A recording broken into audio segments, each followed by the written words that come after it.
وہ 20 مارچ تھی 2022۔ لکھنؤ میں بھائی اطہر نبی مینیجر ممتاز ڈگری کالج اور اسلامیہ کالج کی صدارت میں ایک جلسہ منعقد ہو رہا تھا، جس کی اطلاع مجھے ملی تھی۔ صدارت بھائی اطہر نبی کو کرنا تھی۔ استاد محترم پروفیسر ملک زادہ منظور احمد کی یاد میں یہ جلسہ تھا، اور اس میں ایک سیمینار کا انعقاد بھی ہوا تھا۔ پروفیسر ملک زادہ منظور احمد کی ہمہ جہت شخصیت پر میں 3-4 مضمون میں نے لکھے ان کی حیات میں، اور جو آخری مضمون شائع ہوا ودنامہ میں، تو 2 مرتبہ فون کر کے ڈاکٹر صاحب نے مجھے داد دی۔ یہ میرے لیے کسی بڑی سے بڑی صنعت سے بہتر تھا اور بڑا تھا، کیونکہ ڈاکٹر ملک زادہ منظور احمد میرے استاد تھے، اور انہوں نے مجھے شاعری کو سمجھنا سکھایا۔ اور اس کے بعد پھر جب میں شاعری کرنے لگا تو میری ایسی حوصلہ افزائی کی کہ میری وہ کتاب عام نامہ کہ جو اس وقت لمکا بک آف ریکارڈ میں درج ہے، وہ جس وقت میں لکھ رہا تھا، اس وقت اتفاقاً میری ملاقات ڈاکٹر صاحب سے ہوئی، اور ڈاکٹر صاحب نے پہلے ہی پیشن گوئی کر دی تھی کہ یہ کتاب بہت ہی اہم ہے، یہ اس دور کی تاریخ بنے گی۔ اور پھر جب وہ اس کے سلسلے میں جلسے ہوئے تو اس میں اپنا اظہار خیال بھی کیا۔ جلسے میں ڈاکٹر ملک زادہ منظور احمد کو یاد کیا گیا، اور بہت ہی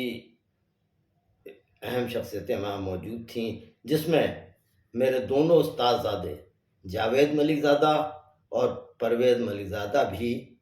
موجود تھے، اور دونوں نے والد مرحوم پر اپنے خیالات کا اظہار کیا۔ دونوں نے فی البدیہہ اظہار کیا، اور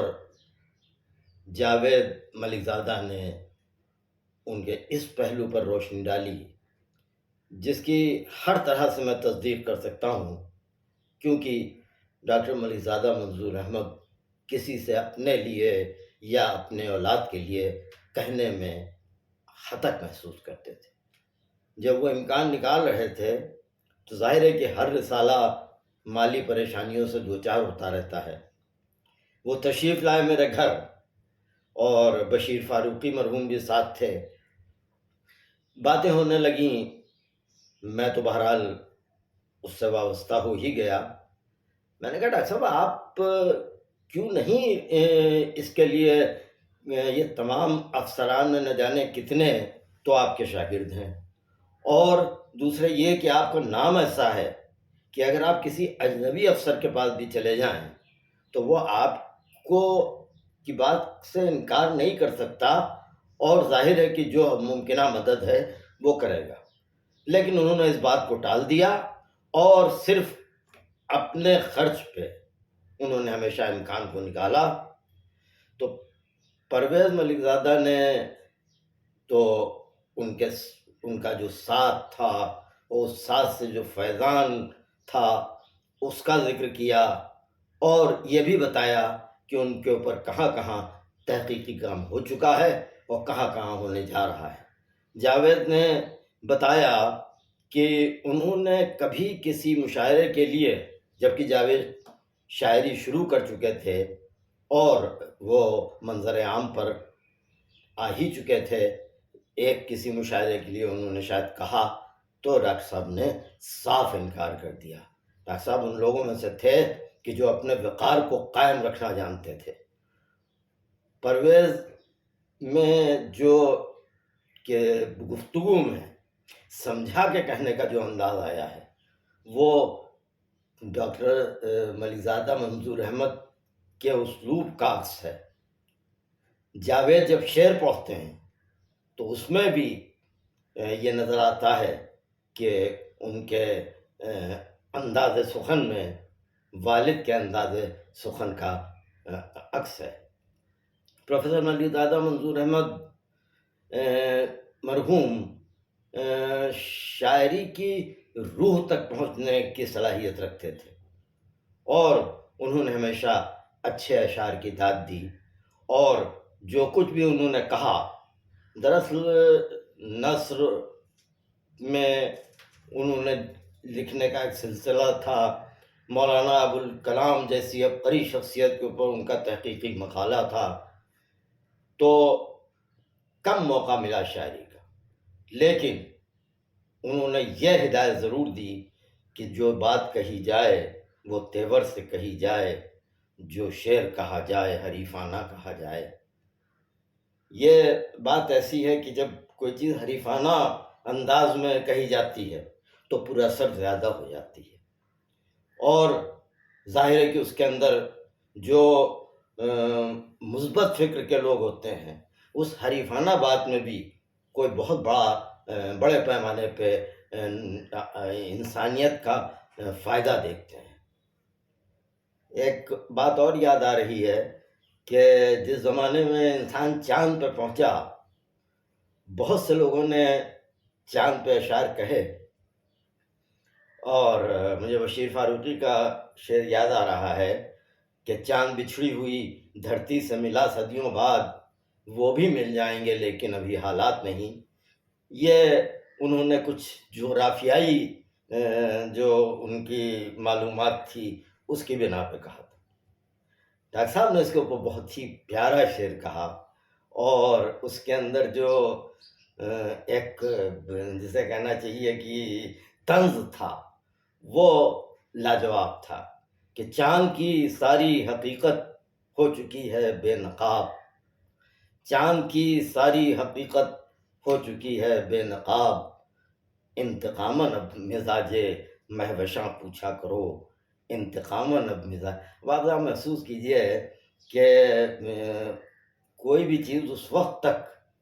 قابل قدر ہوتی ہے اور محبت کرنے کے قابل ہوتی ہے جب تک اس کی حقیقت میں بھی حسن دائمی نہ ہو۔ اور یہاں پر ڈاکٹر صاحب چاند کو علامت بنا کر معاملات حسن و عشق کا ایک عجیب تنزیہ نظام بنا دیتے ہیں۔ تو اس جلسے میں پرویز ولی زادہ کو ان کی تدریسی خدمات کے لیے ایوارڈ سے بھی نوازا گیا۔ جاوید کی گفتگو از اول تا آخر انتہائی دلچسپ، انتہائی معلوماتی، اور ایک جسے کہنا چاہیے جس پہلو پہ وہ بات کر رہے تھے اس سے انہوں نے اپنے والد کی شخصیت کو ابھار دیا۔ میں وہ سب کچھ سنتا رہا اور داد دیتا رہا۔ امید ہے کہ ڈاکٹر صاحب کے سلسلے میں یہ سلسلہ رکے گا نہیں، بلکہ ابھی اور بہت کچھ ڈاکٹر صاحب پہ کیا جائے گا۔ میرے پاس سند کے طور پر میری کتاب عام نامہ جیسے ہی انہوں نے سنا اور اس کے اشعار سنے، فوراً اپنے تاثرات لکھ کے یہاں لال باغ میں آئے تھے میرے پاس، تو وہیں پہ انہوں نے لکھ کے دے دیے تھے۔ اور اتفاق یہ بھی ہے کہ جب اس کی کمپوزنگ ہو رہی تھی کاکوری آف سیٹ پریس میں، تو امکان کے سلسلے میں ڈاکٹر صاحب کا تشریف لانا ہوتا تھا، اور میں جب تک کتاب جس دن چھپنا تھی اس وقت تک اس میں تمام ترمیمات و اضافے کرتا رہا۔ اس میں بہت سے ایسی رائیں ڈاکٹر صاحب نے دیں کہ جو مجھے ہمیشہ بہت میرے لیے قابل قدر رہیں گی، اور ظاہر ہے کہ ان کی ہدایت تو میرے لیے ہمیشہ قیمتی تھی ہی، کیونکہ استاد سے بڑھ کے کوئی نہیں ہوتا ہے۔ مولا کائنات حضرت علی کرم اللہ تعالیٰ وجہہ کا ارشاد ہے کہ جو ایک لفظ بتا دے وہ میرا مولا ہے۔ تو ڈاکٹر صاحب نے تو 2 سال مجھے، یعنی وہ وقت مجھے یاد آتا ہے جب وہ نظیر بہاوادی پڑھا رہے تھے، اور انہوں نے کلیم الدین احمد کو کوٹ کرتے ہوئے کہا تھا کہ اردو شاعری کے افق پہ اگر ایک ننھا سا ستارہ ٹمٹما رہا ہے تو نظیر بہاوادی ہے۔ ایسا نہ جانے کتنے جملے ڈاکٹر صاحب کے ہیں جو مجھے یاد ہیں، لیکن ڈاکٹر صاحب کو یہ یاد نہیں تھا کہ میں ان کا شاگرد ہوں، کہاں تک یاد رکھتے۔ تمام مجھ سے تو وہ بالکل دوستانہ انداز میں ملتے تھے، جس پہ مجھے اکثر بہت ہی خفت ہوتی تھی کہ ان کو تو مجھے میرے ساتھ وہ برتاؤ کرنا چاہیے جو ایک استاد اپنے شاگرد کے ساتھ کرتا ہے۔ لیکن میں نے اپنے والد کا رویہ بھی دیکھا کہ جب لوگ تعلیم کے ختم کرنے کے بعد ان کے پاس آتے تھے تو وہ بالکل دوستانہ رویہ اختیار، یہ بڑے لوگ تھے اور ڈاکٹر صاحب میرے ساتھ بالکل برابری کا رویہ، خوش قسمتی ہے دراصل میری، کیونکہ ایک مرتبہ ایسا ہوا کہ وہ دانش محل میں کچھ دانشوروں کے بیچ میں بیٹھے ہوئے تھے، میں اتفاق سے پہنچ گیا، تھوڑی دیر تک تو وہ بیٹھے رہے، پھر اس کے بعد مجھے میرے کندھے پہ ہاتھ رکھا ہوگا، فرمایا باہر چلو۔ خیر میں باہر آ گیا، ہم وہ کہنے لگے اس میں ایسا ہے کہ کچھ کھایا جائے، تو میں نے کہا ڈاکٹر صاحب ایسا ہے کہ آپ یہاں بازار میں کچھ نہ کھائیں، آپ میرے ساتھ چلیں۔ فوراً راضی ہو گئے، رکشہ کیا گیا، میرے گھر میں نے کچھ پکا کے رکھا تھا جب میں گیا تھا، آئے اور ساتھ میں انہوں نے کہا کہ بشیر کو بھی بلا لو، فون کر کے بشیر بھائی بھی بلائے گئے اور اس کے بعد بہت دلچسپ باتیں ہوتی رہیں جو میرے پاس تھا وہ ڈاکٹر صاحب نے تناؤ، اور اس میں بہت خوش ہوئے کہ ارے یار بازار سے اچھا ہے کہ یہاں کھایا، اور اس کے بعد وہ تشریف لے گئے۔ اب وہ اس دنیا میں نہیں ہے لیکن وہ تو اس دنیا میں ہے، میں تو ان کی جو رس شرر ہے وہ پڑھتا رہتا ہوں کیونکہ اتنی دلچسپ ہے کہ ایک بار پڑھنے کے بعد یہ خواہش رہتی ہے کہ اس کو پھر سے پڑھا جائے، اور بہت سے ایسے واقعات ہیں جو بار بار دہرائے جانے پر بھی اپنی اہمیت نہیں کھوتے ہیں۔ ڈاکٹر صاحب نے دنیا کا سفر کیا اور دنیا میں وہ جانے گئے، لیکن ان کے اندر ذرہ برابر اس بات کا احساس نہیں تھا کہ وہ ایک عظیم شخصیت ہیں۔ وہ ہر ایک کو اپنا بنا لیتے تھے، اور پرویز ملک زادہ اور جاوید ملک زادہ دونوں میں ڈاکٹر صاحب کی صفات کے عکس موجود ہیں، اس لیے ہم کو اطمینان ہے کہ نسلاً بعد نسلاً پروفیسر ملک زادہ منظور احمد کی یاد جو ہے وہ قائم رہے گی۔ یہ ایک تاثر تھا جو اس جلسے کے حوالے سے میرے ذہن میں آیا، تو میں نے اس کا ویڈیو بنا دیا تاکہ اس کو میں اپنے یوٹیوب چینل میں ڈالوں، اور اگر یہ ہدایت بھی پرویز ملک زادہ کی تھی تو وہ بھی اس کو اگر ان کا چینل ہے تو ڈالیں، اور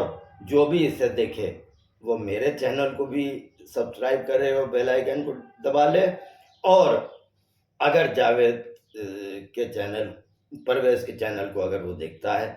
تو اس چینل کو، تاکہ یہ دور تک پہنچے اور یہ سلسلہ قائم رہے۔ بہت شکریہ۔